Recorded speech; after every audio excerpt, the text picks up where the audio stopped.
La puerta del apartamento de los Vargas se abrió con un quejido, un sonido particular de goznes viejos y descuidados que he aprendido a descifrar en 30 años de oficio.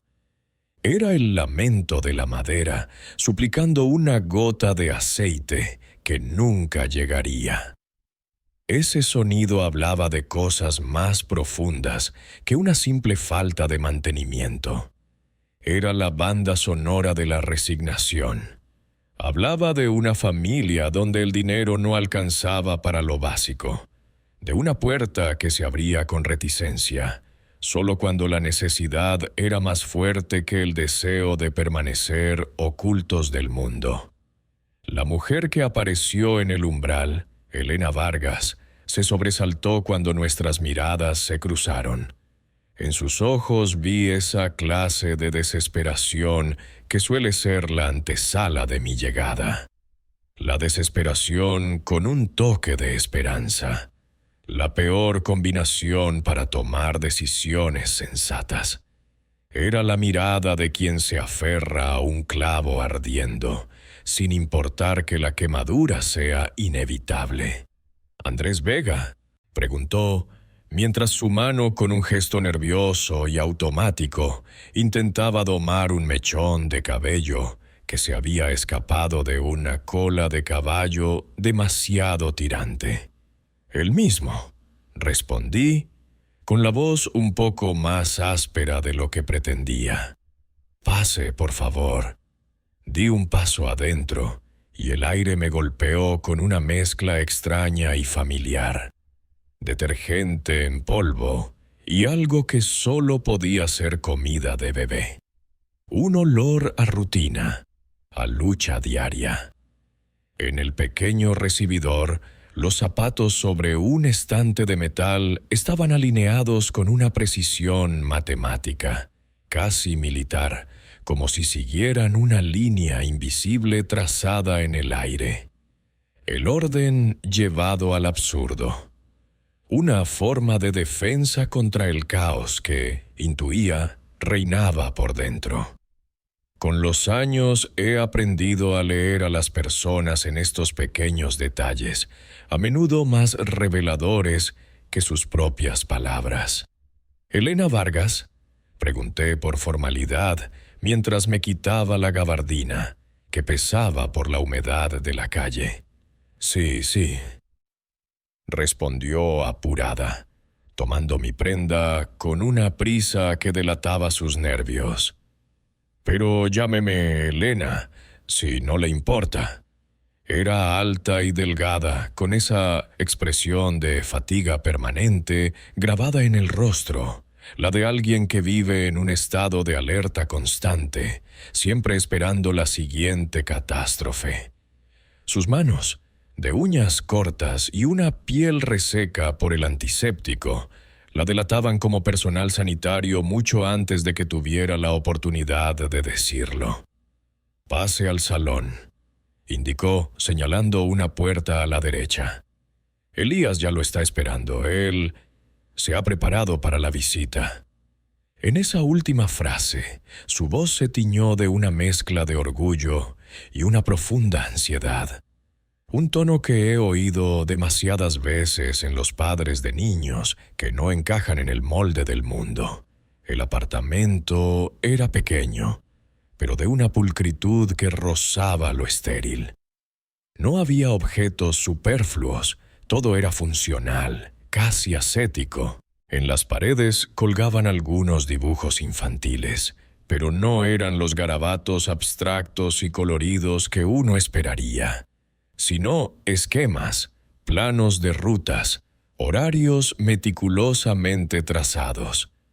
El aire olía a medicamentos y a la tinta de imprenta de libros y periódicos viejos. Elías estaba sentado en una mesa junto a la ventana. Un adolescente alto y flaco, con la espalda perfectamente recta y la mirada fija en un punto justo por encima de mi hombro. Frente a él, un cuaderno abierto y, a su lado, una pila de libretas alineadas con la misma precisión obsesiva que los zapatos de la entrada. «Buenas tardes, Andrés Vega», dijo sin levantar los ojos. Su voz era monótona, carente de cualquier inflexión. Atala ha llegado 4 minutos y 37 segundos tarde con respecto a la hora acordada. La causa es un retraso de 3 minutos en el tren de cercanías en el tramo entre la estación del norte y la central, sumado a la necesidad de desviarse por las obras en la calle Mayor. Sentí como mis cejas se arqueaban por sí solas.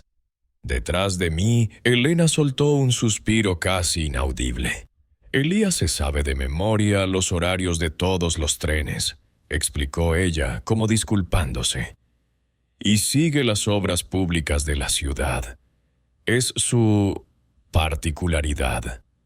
Me senté en la silla que me ofrecieron. El cuaderno que tenía delante el muchacho estaba abierto en una página que mostraba el esquema de un vagón de tren. Cada asiento estaba numerado y, junto a algunos, había anotaciones con horas y fechas. «Mi madre dice que usted fue inspector de policía», continuó Elías con el mismo tono neutro. «Trabajó en homicidios durante 28 años, 3 meses y 17 días, hasta su jubilación. Ahora es detective privado. Su especialidad son los casos complejos, aquellos que la investigación oficial ha descartado». «Correcto», respondí, esforzándome por mantener la calma, por no mostrar la sorpresa que me causaba esa precisión inhumana. «Tu madre me ha contactado por una historia poco común. Elías». «Él es especial», intervino Elena sentándose junto a su hijo, pero sin llegar a tocarlo, como si un campo de fuerza invisible los separara. «Tiene el síndrome del sabio. Los médicos dicen que posee una memoria prodigiosa, sobre todo para los números, las fechas, los esquemas. Recuerda absolutamente todo lo que ve y oye, hasta el más mínimo detalle. ¿Y usted cree que vio algo importante?», dije, más como una afirmación que como una pregunta. «Yo no creo», interrumpió Elías, sin apartar la vista de su punto fijo. «Lo sé. Vagón número 3, asiento 14, junto a la ventanilla. Tren de cercanías línea C2, trayecto a San Telmo, 22:11 horas. El hombre del abrigo gris con el codo derecho raído. El zapato derecho era un 18% más oscuro que el izquierdo. Tosía cada 14 segundos. No estaba registrado en la lista de pasajeros. No aparece en las cámaras de vigilancia. Se bajó en el apeadero de Los Pinos a las 23:42. A las 23:47, en ese mismo vagón, se encontró el cadáver de Miguel Ángel Romero, jubilado, 67 años. Su voz no cambiaba de tono, como si estuviera leyendo un informe meteorológico. Pero un escalofrío me recorrió la espalda. El muchacho estaba citando detalles que un pasajero cualquiera no podría conocer. «Enséñaselo, Elías», pidió su madre con suavidad. El chico, en silencio, deslizó el cuaderno por la mesa hacia mí. Lo que vi no era un simple esquema de un vagón, sino un análisis forense en toda regla. La hora de embarque de cada pasajero, su posición, sus movimientos. El pasajero sobrante estaba marcado con un punto rojo, y sus desplazamientos estaban trazados con una precisión de minutos. En una esquina de la página, un boceto del perfil de un hombre con una nota. Cicatriz bajo la oreja izquierda, 2,7 centímetros. La policía dijo que Elías se lo había inventado todo. La voz de Elena se quebró mientras apretaba las manos sobre su regazo. Que el niño tiene mucha imaginación, pero yo conozco a mi hijo, señor Vega. Él no sabe mentir. Es físicamente incapaz de hacerlo. En las grabaciones de video, ese hombre no existe, añadió Elías. Lo he comprobado. El agente de policía, el sargento Díaz, me dijo: «Tus fantasías no nos interesan. Vete a dibujar a otra parte». Pasé la página del cuaderno. Allí había un plano detallado de toda la ruta del tren, con la hora de llegada y salida de cada estación. Al lado, anotaciones sobre la iluminación de los andenes, el número de pasajeros en cada parada, incluso las condiciones meteorológicas. ¿Siempre es tan observador?, le pregunté a la madre, aunque la respuesta era más que evidente. Desde muy pequeño, asintió Elena. Mientras otros niños jugaban con cochecitos, Elías memorizaba las matrículas de los autobuses y trazaba sus rutas. A los 5 años se sabía de memoria todas las líneas de tranvía de la ciudad. Un recuerdo fugaz, como un relámpago en la oscuridad, cruzó mi mente. Mi primer caso importante, 27 años atrás. La estación de Delicias, la desaparición de una taquillera. Todas las pruebas apuntaban a un robo y una fuga, pero yo sentía que algo no encajaba. Había rastros invisibles, una lógica oculta que no podía explicar. Sentí el mismo escalofrío en la columna que sentía ahora. «Señor Vega», la voz de Elena me devolvió a la realidad. Sé cómo suena todo esto. Pero si Elías dice que vio a ese hombre, significa que ese hombre estaba allí. Y si no está en las grabaciones, entonces, o las grabaciones han sido manipuladas, o nos enfrentamos a algo mucho más complicado. Terminé la frase por ella. De repente, Elías levantó la mirada. Por primera vez desde que llegué, me miró directamente a los ojos. El pasajero sobrante me dijo: «A veces, la gente simplemente deja de existir». La hora exacta fue 23:40. 2 minutos después, se bajó del tren. 7 minutos después, encontraron el cuerpo.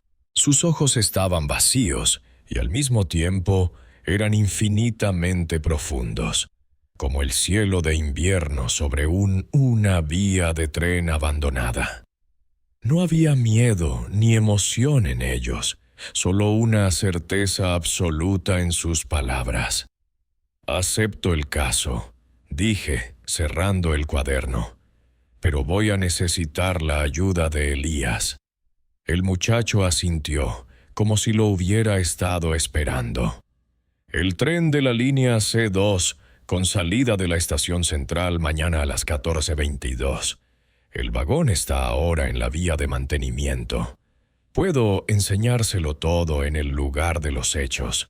Algo en este caso me atrapaba más de lo que debería. Quizás eran los detalles que el chico no podía haber inventado. Quizás era esa vieja sensación de los rastros invisibles. O quizás, simplemente, era porque hacía mucho tiempo que no veía unos ojos tan claros diciendo una verdad en la que nadie quería creer. El cuarto de los empleados en la estación olía a café frío, a tabaco rancio y a ese aroma particular de los muebles de oficina gubernamental que no se va ni con décadas de ventilación. Afuera, una llovizna fina y persistente convertía el andén en una mancha borrosa de grises y negros. Llamé a la puerta con una placa desconchada que decía «Acceso restringido» y, sin esperar respuesta, entré. Una vieja costumbre de mis años en el cuerpo, que a menudo me daba la ventaja de ver a la gente antes de que tuvieran tiempo de ponerse la máscara que reservan para los extraños. 3 hombres con uniforme de la compañía ferroviaria giraron la cabeza al unísono. 2 estaban sentados a una mesa con papeles desordenados y bocadillos a medio comer. El tercero, de pie junto a una cafetera industrial, sostenía una taza con el asa rota. El silencio que se hizo en la habitación solo era interrumpido por el zumbido de un viejo tubo fluorescente y el anuncio lejano de un megáfono. ¿Se le ofrece algo?, preguntó el de la cafetera. Era corpulento, con un bigote espeso y una mirada pesada bajo unas cejas pobladas. «A usted, Sergio Arteaga», dije, mostrándole mi licencia de detective. «Andrés Vega.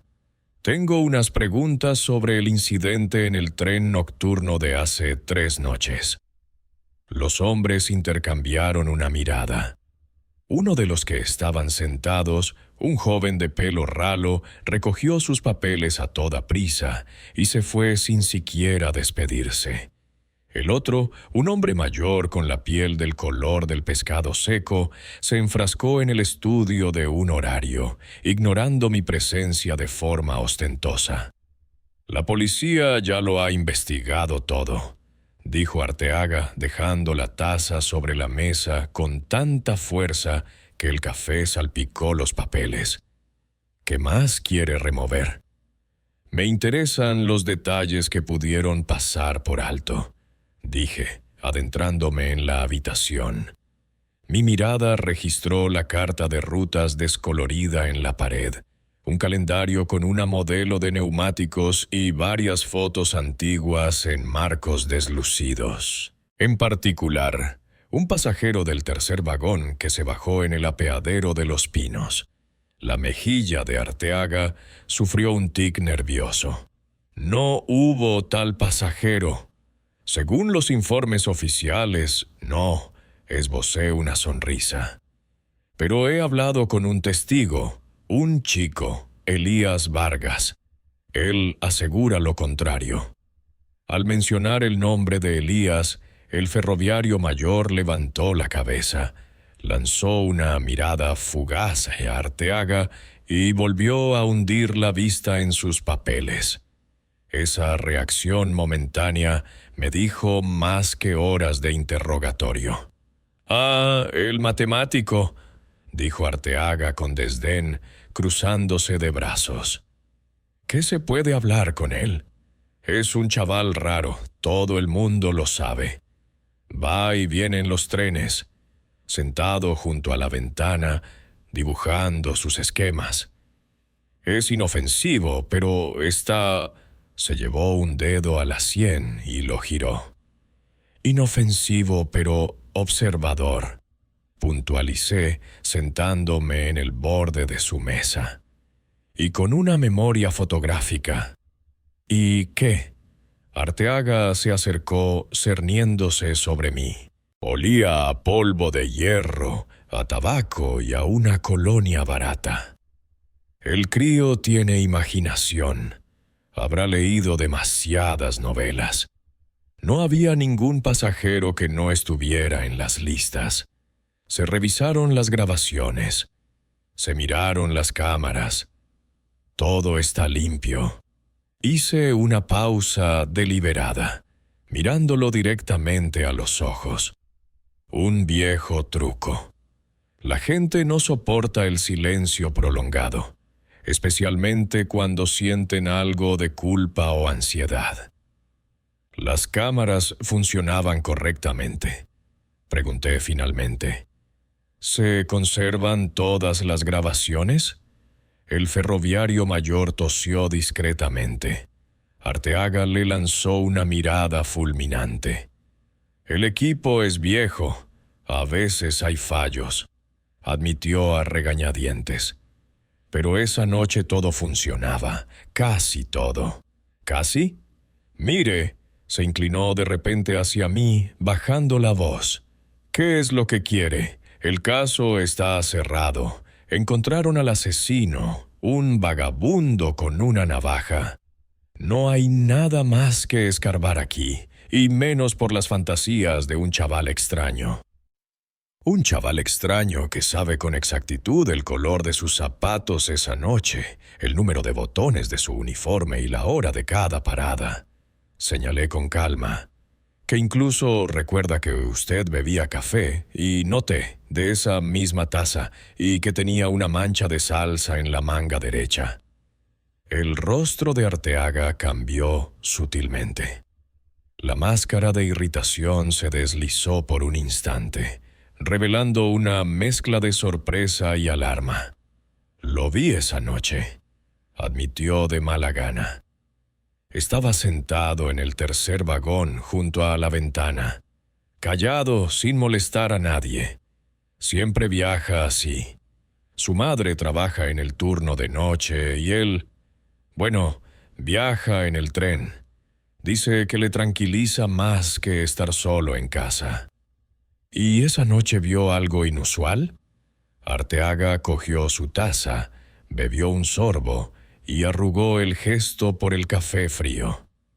«Mire, aquí vemos de todo», dijo, desviando la mirada.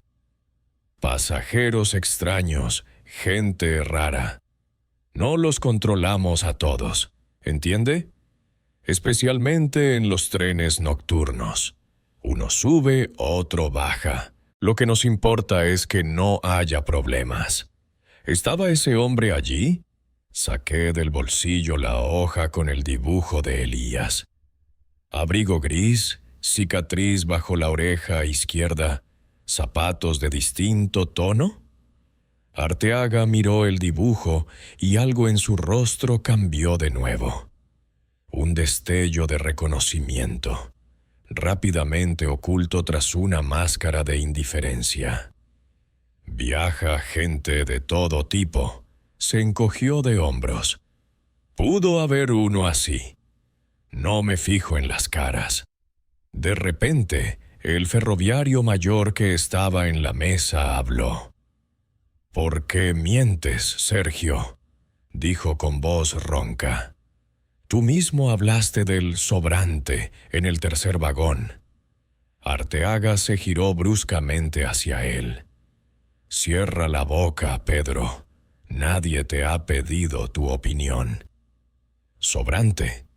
Me aferré a la palabra. «¿Qué significa sobrante?» «No significa nada», cortó Arteaga, pero vi cómo se tensaban los músculos de su cuello. «Es solo una forma de hablar. Un pasajero que no está registrado en el parte». «¿Y son frecuentes?» «A veces», admitió a regañadientes.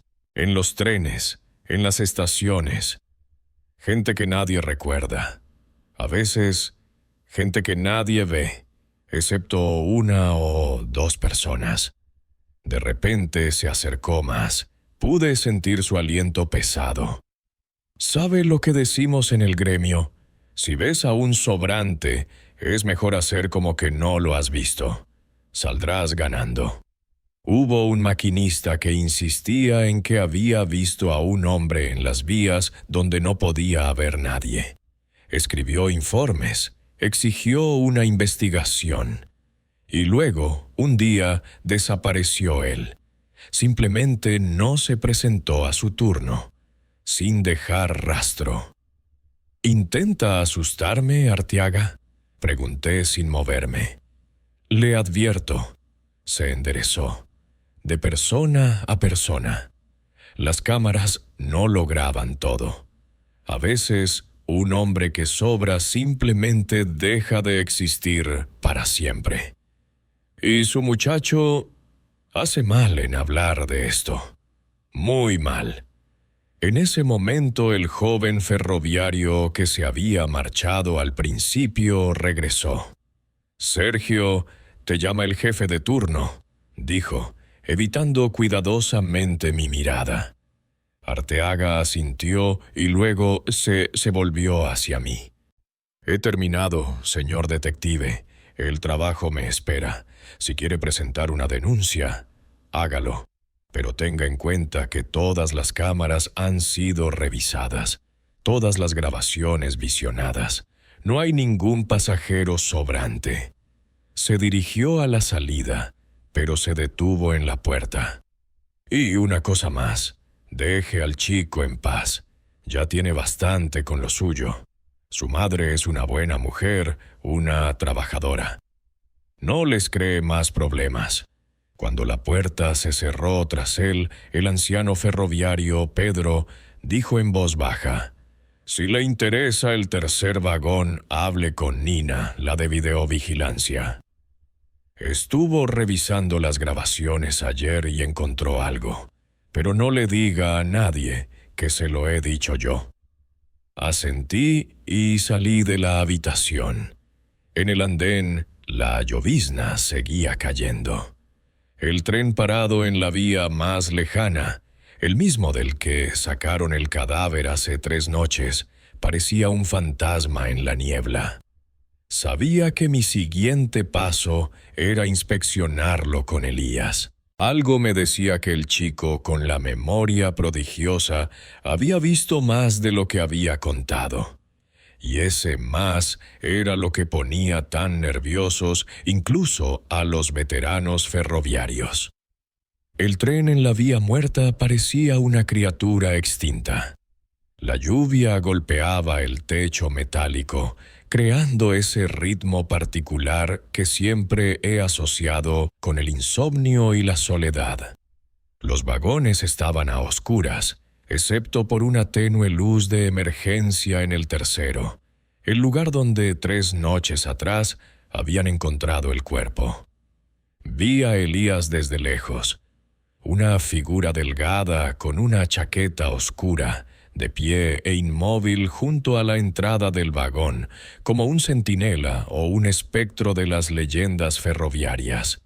No se movió, ni siquiera cuando me acerqué.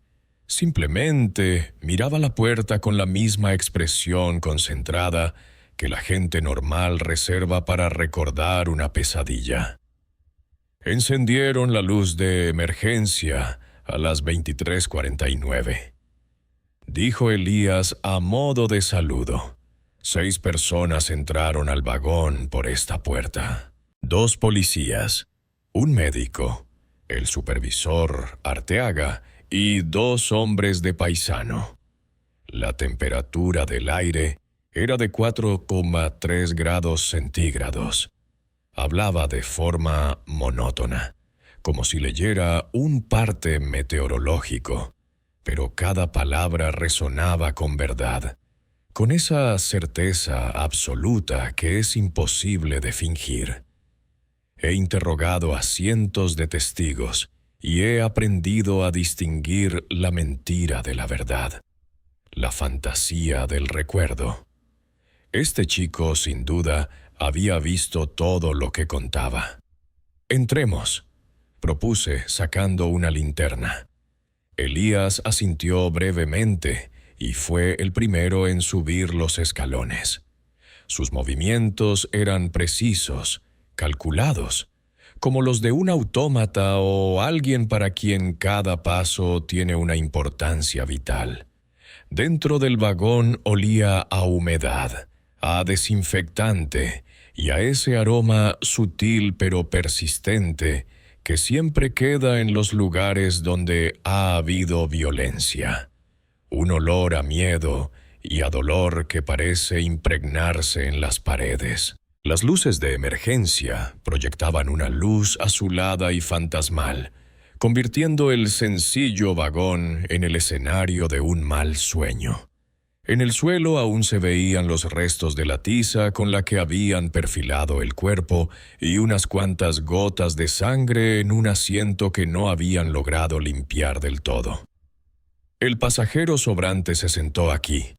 Elías señaló un asiento junto a la ventana, el sexto desde la entrada. La mano derecha en el reposabrazos, la izquierda sosteniendo un libro de zapa oscura. Sin ilustraciones, solo texto. Página 47. Me acerqué al lugar indicado. Un asiento normal, ligeramente desgastado, con una mancha en el respaldo quizás de café. Nada destacable, a primera vista. «Cuéntame cómo lo viste», le pedí sacando mi libreta. Elías estaba de pie en el pasillo, mirando a través del asiento, como si pudiera ver el fantasma de aquel pasajero. «Yo siempre viajo en el tercer vagón, asiento 17, en el lado opuesto», comenzó con su voz plana. Ese hombre subió en la estación central a las 22:07. No compró el billete en la taquilla ni en la máquina. El revisor no se lo pidió. Se sentó en el asiento 14, junto a la ventana, y abrió el libro. Tosía cada 14 segundos. El zapato derecho era un 18% más oscuro que el izquierdo. El cuello del abrigo estaba doblado de forma irregular. Bajo la oreja izquierda, una cicatriz de 2,7 centímetros de largo. De repente, el chico dio unos pasos imitando los movimientos de alguien.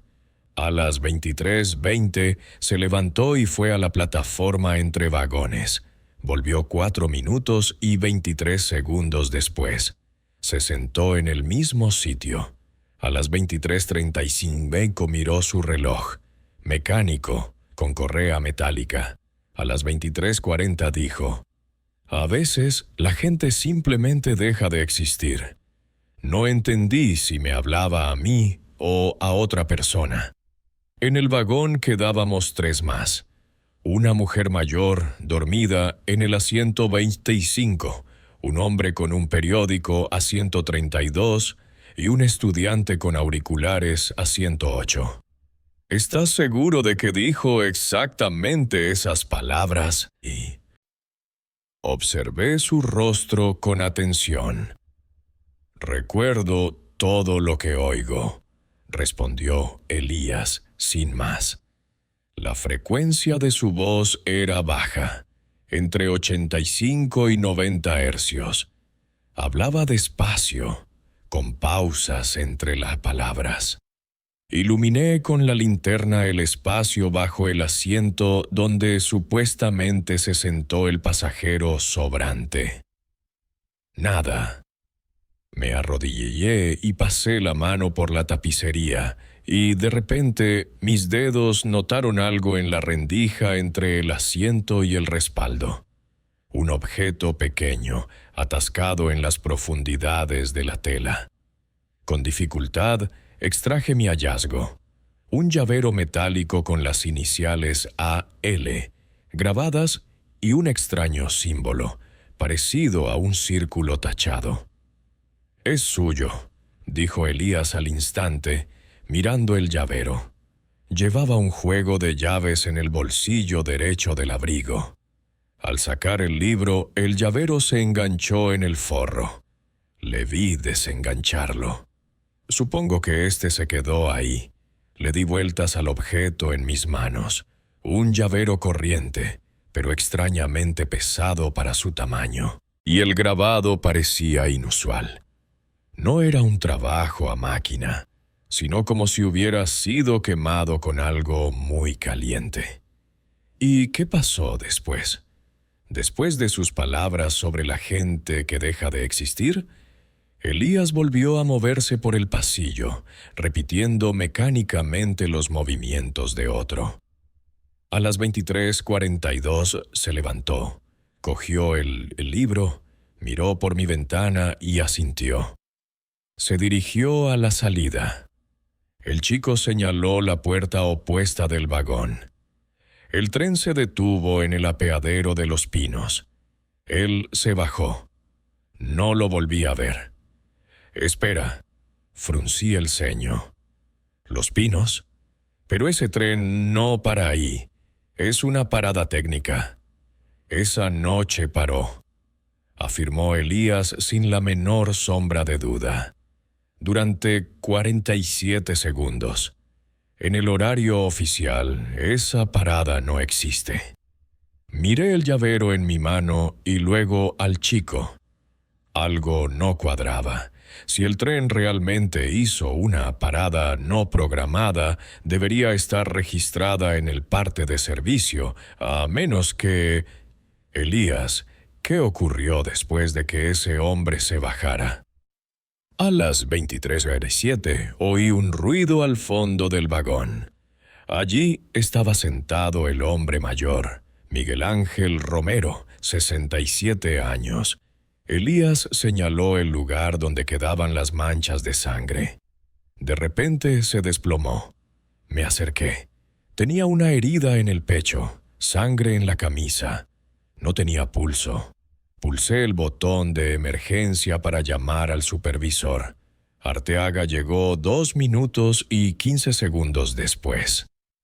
La voz del chico seguía siendo igual de monótona, pero noté un ligero temblor en sus dedos, el único signo de una emoción que quizás ni él mismo era consciente de sentir. ¿Y fuera? ¿Viste algo por la ventana cuando el tren paró en Los Pinos? Oscuridad. La farola del andén funcionaba de forma intermitente, parpadeaba a cada 3 o 4 segundos. Nadie más se bajó, solo ese pasajero. En el andén había un hombre con uniforme de ferroviario. El número de su gorra era 732. Anoté el número. Podría comprobarse, si es que de verdad había alguien de servicio en el apeadero de Los Pinos esa noche, lo cual parecía improbable tratándose de una parada técnica. ¿Le contaste a la policía lo de esta parada? Se lo conté, asintió Elías. El sargento Díaz respondió: No inventes, chaval, no hubo ninguna parada en Los Pinos. Me acerqué a la ventana y limpié el vaho con la manga. Detrás del cristal se veían las luces tenues del depósito, las siluetas de otros trenes, las vías mojadas por la lluvia. A lo lejos, un semáforo parpadeaba, una mancha roja en la niebla gris. ¿Los agentes te tomaron declaración aquí mismo en el vagón? Sí, primero aquí y luego en la comisaría. Les conté todo exactamente como a usted. Tomaron nota, pero en el informe final no incluyeron la información sobre el pasajero sobrante ni la parada en Los Pinos. Me volví hacia el chico. ¿Por qué crees que ese hombre está relacionado con el asesinato? Elías parpadeó, mostrando por primera vez algo parecido a la sorpresa. No lo creo. Lo sé. Él dijo: a veces la gente simplemente deja de existir. 7 minutos después, un hombre dejó de existir. En su lógica había una coherencia impecable. Y si todo lo que decía era verdad, y yo empezaba a creer que lo era, el panorama del asesinato era muy diferente al de la versión oficial. Voy a intentar conseguir acceso a las grabaciones de las cámaras y a los informes completos, dije, guardando el llavero en el bolsillo. A los oficiales y a los no oficiales. Puede que necesites recordarlo todo de nuevo, con todo detalle. Yo no olvido nada, respondió Elías. Simplemente, todo está aquí. Se tocó la sien. Siempre. Salimos del vagón bajo una lluvia que arreciaba. Elías se movía con la misma precisión de antes, como si siguiera unos raíles invisibles trazados en su mente. Le miré la espalda recta y pensé en lo que sería recordar todo, sin poder olvidar ni un solo detalle, por terrible que fuera. ¿Una bendición o una maldición? El llavero en mi bolsillo parecía anormalmente pesado. Las iniciales AL y el extraño símbolo. Era la primera pista real. Ahora tenía que averiguar a quién pertenecía y por qué todo un sistema, desde los ferroviarios hasta la policía, se esforzaba tanto en fingir que ni el hombre ni la parada en Los Pinos habían existido jamás, como si alguien simplemente hubiera dejado de existir, por orden o deseo de alguien. La sala de videovigilancia de la estación era como un búnker de la Guerra Fría. Un cuarto angosto, sin ventanas, con el techo bajo y un enjambre de monitores que zumbaban por el esfuerzo. El aire era denso, impregnado del olor a electrónica sobrecalentada, café barato y el humo de cigarrillos adherido a las paredes durante años de turnos nocturnos. Llamé a la puerta metálica, cuya placa rezaba acceso restringido, y sin esperar respuesta la empujé.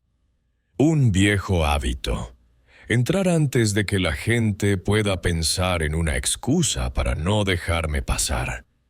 Sentada frente a 3 monitores, vi a una mujer de unos 40 años, con el pelo corto y unas gafas anticuadas de montura gruesa. Llevaba una camisa de uniforme, pero sin insignias. Personal técnico, no una jefa. Ni siquiera se giró cuando entré. «Está cerrado», dijo, sin apartar la vista de una pantalla donde figuras en blanco y negro se arremolinaban en un andén. «El horario de atención es de 10 a 4 y solo con solicitudes oficiales». Cerré la puerta a mi espalda y di 2 pasos. El suelo de madera crujió bajo mi peso y la mujer por fin se volvió. Su rostro estaba cansado, con esa fatiga que se acumula durante años, no en una sola noche de insomnio. «¿Nina?», pregunté, recordando las palabras del viejo ferroviario. «Me han dicho que usted podría ayudar». Andrés Vega, detective privado. Le tendí mi licencia. Apenas la miró y volvió su atención al monitor. «No conozco a ningún Vega, y no tengo intención de ayudar a nadie».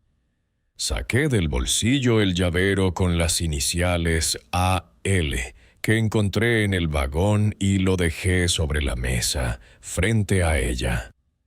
Esto se encontró en el tercer vagón del tren 407, en el asiento donde oficialmente no había nadie. El asiento de un pasajero que no existe y que se bajó en el apeadero de Los Pinos, donde el tren no debía parar. Sus dedos se quedaron quietos sobre el teclado. Sin girar la cabeza, lanzó una mirada furtiva al llavero. «No sé de qué me habla», dijo, pero su voz había perdido la seguridad inicial. «Sí que lo sabe». Acerqué una silla y me senté frente a ella. Lo sabe tan bien como sabe que algo no cuadra en las grabaciones de esa noche. Pedro dijo que estuvo revisándolas ayer y que encontró algo. «Pedro habla demasiado», murmuró. Luego levantó la vista. Sus ojos grises eran sorprendentemente brillantes detrás de los gruesos cristales. «¿Qué es lo que quiere?» «Ver las grabaciones originales, sin editar, de las cámaras de la noche del asesinato, especialmente las del tercer vagón y las del apeadero de Los Pinos». Ella soltó una risa corta y nerviosa. «¿Y usted tiene autorización para eso? ¿Una solicitud oficial? ¿Permiso del jefe de seguridad? ¿O al menos del inspector que lleva el caso?» «No», me encogí de hombros. «Pero tengo el testimonio de un chico con memoria fotográfica que vio lo que no debía ver. Y la tengo a usted, una persona que también ha notado algo extraño en esas grabaciones, algo que no se incluyó en el informe oficial». Tamborileó con los dedos sobre la mesa y luego miró hacia la puerta, como para asegurarse de que estaba bien cerrada. Mire, yo solo soy una técnica. Mi trabajo es asegurarme de que el sistema funcione. Reviso grabaciones, las archivo, doy acceso a quien tiene permiso, nada más. Y aún así, ayer encontró algo raro. No era una pregunta, era una afirmación. Algo que no encaja con la versión oficial. Me miró durante un largo rato, como sopesándome. Finalmente suspiró y se volvió hacia el teclado. 5 minutos, y solo porque se trata de ese chico. Le he visto por la estación, sé que es especial. Sus dedos volaron sobre las teclas. En el monitor central apareció la interfaz del archivo de grabaciones, y luego una lista de archivos con fechas y horas. Esta es la grabación oficial, la que se entregó a la policía. Abrió el primer archivo. En la pantalla apareció la imagen en blanco y negro del tercer vagón. La cámara, instalada sobre la entrada, captaba la mayor parte del espacio. El marcador de tiempo indicaba las 22:05. Ahora entrará la mujer mayor, luego el estudiante con los auriculares y después el hombre del periódico, comentaba Nina mientras avanzaba la grabación. Todos figuran en la lista de pasajeros. A las 23:47 se oye un ruido. La cámara graba la caída de Romero. Aquí está el chico acercándose a él y llamando al supervisor. Todo limpio, sin pasajeros sobrantes, sin paradas no programadas. Observé la grabación con atención. Efectivamente, nada fuera de lo normal, al menos a primera vista. Y ahora la grabación en bruto. Cerró el archivo y abrió otro, desde una carpeta llamada Backup Raw. Este es el material sin filtrar, antes de cualquier procesamiento o edición. La misma escena, el mismo vagón. Pero algo era diferente. Me incliné hacia la pantalla, escudriñando los detalles. «Fíjese bien en la hora», me indicó Nina. A las 23:40, el temporizador da un microsalto. Para el sistema es algo normal, un fallo de sincronización. Pero detuvo la grabación y amplió un fragmento cerca de la ventana donde, según Elías, se sentaba el pasajero sobrante. En el reflejo del cristal, con cierto ángulo y aumento, se podía distinguir una silueta borrosa. El contorno oscuro de una figura sentada en el lugar que, en la grabación oficial, estaba vacío. «Podría ser un artefacto de la grabación», dijo Nina. «Una sombra, un reflejo, una interferencia. Pero aquí...» Avanzó la grabación hasta las 23:42. El temporizador saltó de repente a las 23:47, omitiendo 5 minutos. Los 5 minutos durante los cuales, según Elías, el tren se había detenido en el apeadero de Los Pinos y el pasajero sobrante se había bajado. «¿Un fallo técnico?», pregunté, aunque ya sabía la respuesta. «No existen fallos técnicos como este». Nina negó con la cabeza. «Esto es edición manual. Alguien cortó esos 5 minutos de la grabación antes de entregarla a la policía. ¿Quién tiene acceso para editar?» «Oficialmente, solo el jefe de seguridad y 2 técnicos con la máxima autorización. Yo no soy uno de ellos». Me miró. «Pero a veces hay peticiones de arriba, ¿me entiende?» Entendía perfectamente. En 30 años en el cuerpo había visto demasiadas peticiones de ese tipo. «¿Y el apeadero de Los Pinos? ¿Hay grabaciones de allí?» Volvió a teclear. «Hay una cámara vieja, funciona de forma intermitente. Aquí está la grabación de esa noche.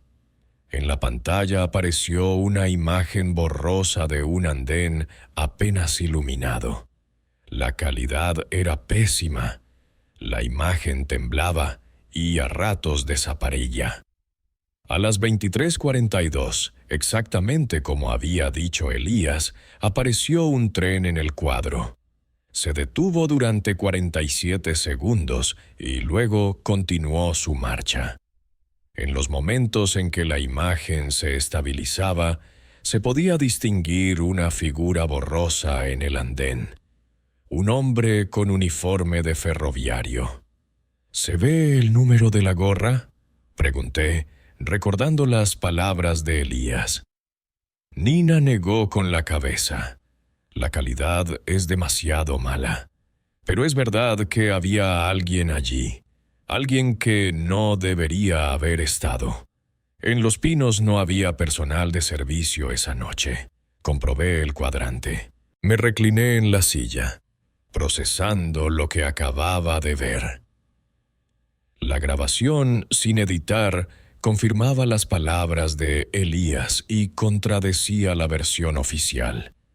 ¿Por qué me ha enseñado esto?, le pregunté. Se está jugando el trabajo.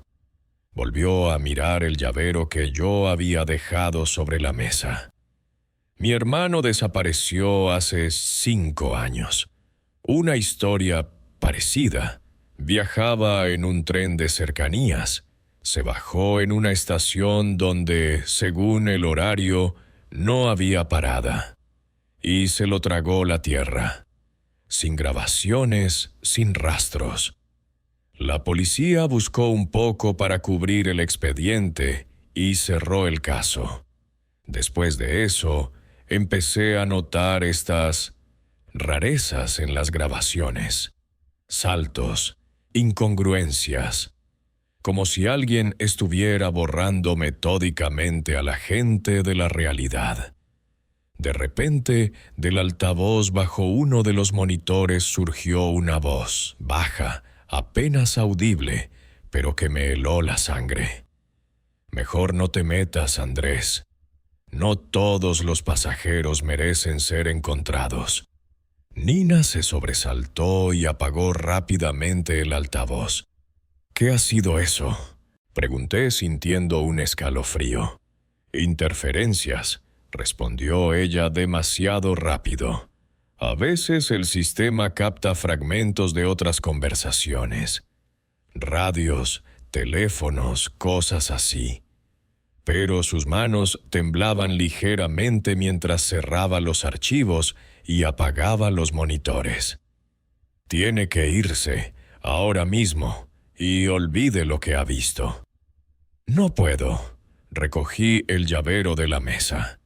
Alguien borró 5 minutos de grabación y a una persona entera de los documentos oficiales, y esa persona, posiblemente, está relacionada con un asesinato. Tengo que averiguar qué está pasando. Entonces, tenga cuidado. Bajó la voz hasta convertirla en un susurro. Especialmente en el apeadero de Los Pinos. Es mejor no acercarse por allí después del anochecer. Asentí, sintiendo que detrás de un simple asesinato en un tren había algo mucho más oscuro y enrevesado de lo que parecía al principio. La voz del altavoz sabía mi nombre. Y al parecer sabía exactamente lo que estaba buscando. El andén de la estación se hundía en una penumbra gris. Unas pocas farolas arrojaban círculos de luz amarilla sobre el asfalto mojado, y entre ellos la niebla se arremolinaba, convirtiendo las siluetas de los escasos pasajeros en sombras borrosas. Llevábamos más de 1 hora de pie, junto a una columna alejada, Elías y yo. Él, inmóvil como un centinela. Yo, cambiando el peso de un pie a otro, intentando combatir un frío que se me metía en los huesos. Mejor no te metas, Andrés. No todos los pasajeros merecen ser encontrados. La voz del altavoz no se me iba de la cabeza. Alguien sabía lo que buscaba y me estaba advirtiendo. El reloj de la torre de la estación marcaba las 21:153. En 17 minutos llegaría el tren, el mismo de la noche del asesinato. Misma ruta, misma hora. Confiaba en la rutina de los hábitos. Si el pasajero invisible tenía alguna conexión con esta ruta, existía la posibilidad de que volviera a aparecer. ¿Estás seguro de que lo reconocerás?, le pregunté a Elías en voz baja. El chico ni siquiera giró la cabeza. Su mirada escaneaba metódicamente el andén, deteniéndose en cada persona durante exactamente 2 segundos.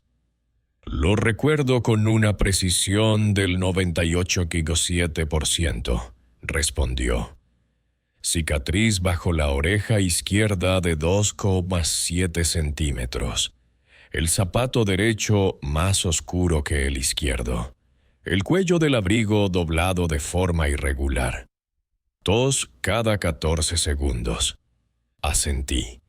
La memoria de Elías era más fiable que cualquier fotografía o grabación. Y a diferencia de la tecnología, no se podía editar ni falsificar. Si el pasajero sobrante aparecía, el chico lo reconocería. Un grupo de estudiantes pasó a nuestro lado, riendo y empujándose. Uno de ellos rozó a Elías con el hombro, pero él ni se inmutó. Solo sus ojos perdieron el ritmo por un instante antes de continuar con su metódico escaneo. ¿Haces esto todos los días?, pregunté, observando el movimiento preciso, casi mecánico, de su mirada. Memorizas a todo el mundo. No puedo evitar memorizar, respondió simplemente. Todo lo que veo se queda aquí. Se tocó la sien con la punta de los dedos. Siempre. No había orgullo ni lamento en su voz, solo la constatación de un hecho. Pensé en lo que sería recordarlo absolutamente todo, cada rostro, cada conversación, cada pequeña miseria de la vida que la gente normal tiene la misericordia de olvidar.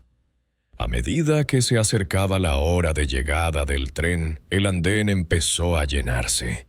Figuras solitarias emergían de la niebla, se detenían en un círculo de luz bajo una farola y luego se disolvían en la oscuridad más allá. Los pasajeros habituales de la noche, trabajadores cansados volviendo a casa, estudiantes con mochilas, mujeres mayores con bolsas de la compra. Los observaba, anotando mentalmente los detalles, una costumbre de mi antigua vida.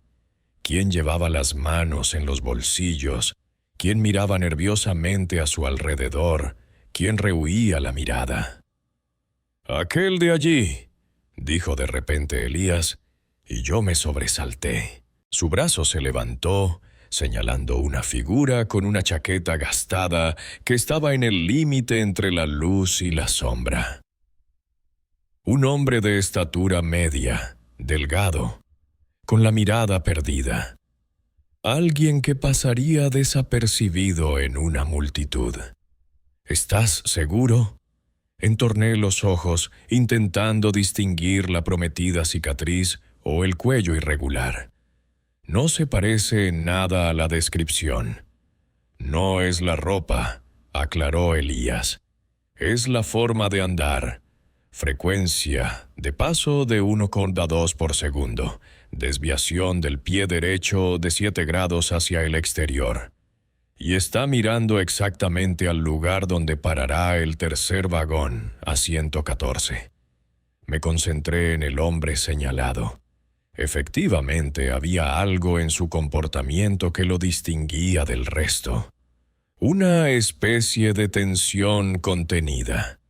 Estaba de pie, ligeramente encorvado, como si quisiera parecer más pequeño, más invisible. y su mirada, efectivamente, estaba clavada en el punto donde debía detenerse el tercer vagón. «Esperemos a que se acerque», susurré. «No lo asustemos antes de tiempo». Pero en ese momento anunciaron la llegada del tren. Sus luces cortaron la niebla al final del andén y sonó un largo silbato. De repente, el hombre se giró bruscamente en nuestra dirección. Su mirada se cruzó con la de Elías y algo ocurrió. Un instante de reconocimiento, seguido de pánico. Echó a correr, empujando a los pasajeros, no hacia la salida, sino a lo largo del andén, hacia la zona técnica donde terminaba la plataforma. «¡A por él!», ordené, pero Elías ya había salido disparado. Para su constitución delgada, el chico se movía con una rapidez sorprendente, como si calculara cada paso, cada movimiento. Esquivaba a la gente sin perder velocidad, tomando atajos que yo ni siquiera veía. Intenté seguirle el ritmo, pero la distancia entre nosotros aumentaba sin remedio. El tren se acercaba lentamente a la plataforma. El fugitivo se detuvo un instante, como decidiendo hacia dónde ir. Esa breve vacilación fue suficiente para que Elías lo alcanzara. Esperaba una lucha, gritos, un intento de escapar, pero no ocurrió nada de eso. Cuando llegué, sin aliento, simplemente estaban de pie, uno frente al otro. El chico y el hombre, ambos delgados, tensos, mirándose con una expresión que no pude descifrar. «Usted estaba en el tercer vagón, asiento 14, hace 2 días y 17 horas», dijo Elías con su voz plana y sin emociones. Llevaba un abrigo gris, ahora una chaqueta. Cicatriz bajo la oreja izquierda, 2,7 centímetros. Tosía cada 14 segundos. Dijo: «A veces, la gente simplemente deja de existir». Se bajó en el apeadero de Los Pinos a las 23:42. El hombre se estremeció y, de forma instintiva, se llevó la mano al cuello, donde, bajo el cuello de la chaqueta, se adivinaba una fina cicatriz. «Yo no», empezó a decir, pero se interrumpió. Sus hombros se hundieron de repente, como si le hubieran sacado el aire. «¿Qué quieren? ¿Quiénes son?», le mostré mi licencia. «Andrés Vega, detective privado, y él es Elías Vargas. Tenemos algunas preguntas sobre esa noche en el tren». El hombre miró a su alrededor, con los ojos llenos de pánico. «Aquí no», dijo, casi en un susurro. «Pueden oírnos, pueden vernos, no debería». Se trabó y tosió de nuevo, exactamente con el intervalo que Elías había mencionado. «No debería estar aquí. Se supone que no existo». «Pero existe», repliqué. «¿Y sabe algo sobre el asesinato en el tren?» «No vi nada», respondió rápidamente. «Me bajé antes, en Los Pinos. Me permitieron bajar allí. Ellos siempre...». Volvió a interrumpirse, tragando saliva. «Me llamo Miguel Morales. O me llamaba, no sé cómo decirlo. Para todo el mundo dejé de existir hace 8 años». Elías y yo intercambiamos una mirada. El chico observaba al hombre con la misma atención metódica con la que había estudiado a los pasajeros en el andén. «¿Por qué ha vuelto?», pregunté, observando atentamente su reacción. Miguel se encogió de hombros con un gesto extraño, espasmódico, casi doloroso. «Estoy cansado de huir», dijo en voz baja. «Cansado de ser invisible. Fui testigo. Hace 8 años, vi algo que no debía ver. Y me borraron. Oficialmente soy un desaparecido. Me fui, cambié de nombre, viví escondido. Pero aquí dentro, se tocó el pecho, lo recordaba todo. Lo veía todo. Lo oía todo. Como tú, asintió hacia Elías. Tú también lo recuerdas todo, ¿verdad? Cada detalle, cada palabra. Elías asintió sin apartar la mirada. Y eso no te deja en paz, continuó Miguel. Nunca. Por eso he vuelto. Necesito contarlo. Necesito que alguien más lo sepa, o me volveré loco. El tren se detuvo con estrépito en la plataforma. Las puertas se abrieron, liberando a los pasajeros. Miguel se sobresaltaba con cada nuevo sonido. «Se lo contaré todo», dijo mirándome a los ojos. «Todo lo que sé sobre aquel viejo caso, sobre el apeadero de los Pinos, sobre la gente que deja de existir.